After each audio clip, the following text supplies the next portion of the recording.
Hey everyone. We recently released a video that discussed how to abuse the terrible synergy between teammates on the enemy team in order to win. And if you haven't seen it yet, we really recommend that you check it out. But in this video, we're going to be talking about the opposite problem. How do you avoid having terrible synergy amongst your own team, and how do you make them play better? Well, the answer isn't necessarily something most people want to hear, and it's definitely not what you want to do in game. But you have to play incorrectly. Most of us have some sort of an idea about what ideal League of Legends looks like in our heads, and because of this, you can assume that everyone on your team does as well. The issue lies in everyone's version of ideal being different. Even if we can sit here and argue about what the technical correct play is at any given point, it means absolutely nothing if everyone on our team doesn't also agree and go with it. The best analogy we can use here is to imagine you're a professional jazz musician. You spent your entire life perfecting your craft, learning how to improv, and you're about to go jam out with some middle schoolers to hopefully get them interested in what you do and show them how awesome music can be. Well, we show up to the middle school band and start playing a couple songs, but obviously the middle schoolers suck and they can't keep up with what you can do.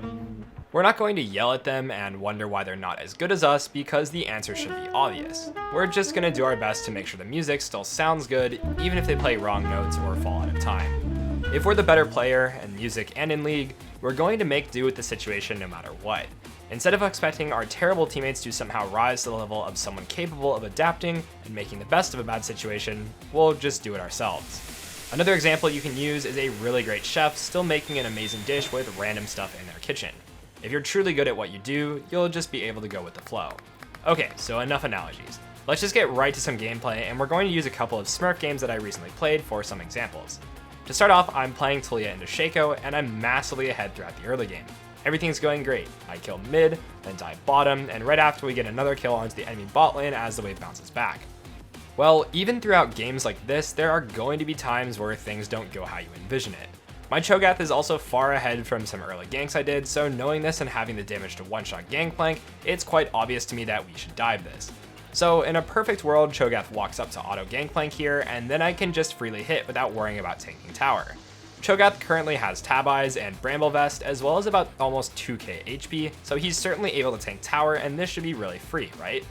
Well, it would be if he were on the same wavelength as me. I walk up expecting Cho'Gath to walk up and dive after my slurry of pings, but he simply just doesn't get the memo and wanders around aimlessly. I quite literally mashed my ping button so hard that I accidentally fat-fingered Flash here. Now I'm in full on get me out of here mode and run out on the right side while Cho'Gath distracts. We miraculously somehow end up with a 1 for 0, but this play could have gone completely terribly. If I was stubborn and tried to dive regardless of my Cho'Gath tanking or not, I would have died and given over a huge shutdown. Even though diving here is 100% absolutely the correct play, you can't just force it if teammates aren't of the same mindset. I might get frustrated that he wouldn't tank, but I can't really get mad at him since I should know what to expect. If half the time he actually commits this play and the other half the time he doesn't, it would still be worth looking for. Sometimes teammates will fall in line and they'll follow, but if they don't, you just have to carry on so you don't dig your hole deeper.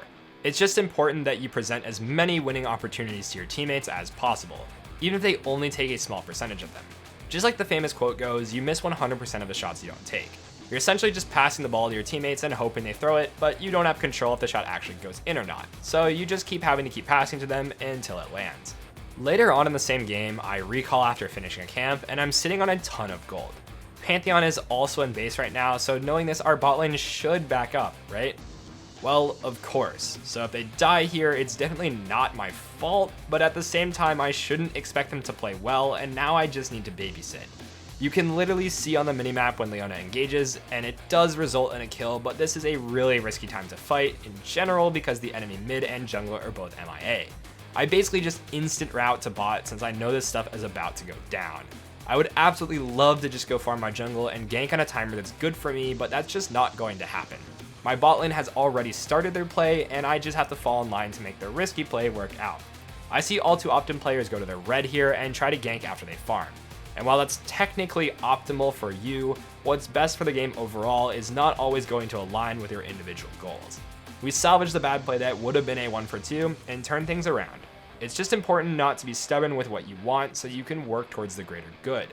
For another perfect example, let's switch to this Hecarim game where I'm against Viego.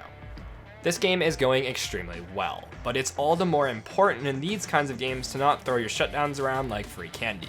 We had a pretty good team fight, and now I just want to go back to my jungle to farm and clear my camps before we do something else. I start clearing my camps downwards, and once I get to my red, I see that my teammates are pushing blindly just as two people. Rel is in base, I'm farming, and Rumble's bot, so it doesn't make a whole lot of sense why they would want to push up now, as this is pretty much the only way we can throw this game. I spam ping them back because I want them to do the play that's better for me personally, and what's smarter for the team. But after you ping, you can't really do much else but just fall in line. Just like how the musician in our earlier example can try to lead, but if it doesn't happen, it just doesn't happen. While I would love to reset here, I know that my team will do something really stupid without me, so while staying on the map with 2k in the bank is not the best, just not being there and risking everyone inting is 100% worse.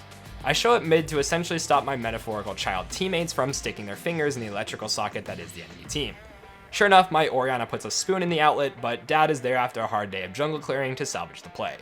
In the early game, there was another babysitting moment, so we'll just look at that for more proof as to how often this actually happens. My Jhin flashes in place at level 1, and I do an opposite side ward in the enemy jungle. This is where most people probably recall to get sleeper, but if you're paying attention, you'll see that my team is setting a trap for the fiesta that is about to happen. So I wander over, and even though I can't get my sweeper, the level 1 does go pretty well for us. Most Hekarims and other power farmers like to folklore here, but we're always talking about why adapting your game plan is so important, and this is why.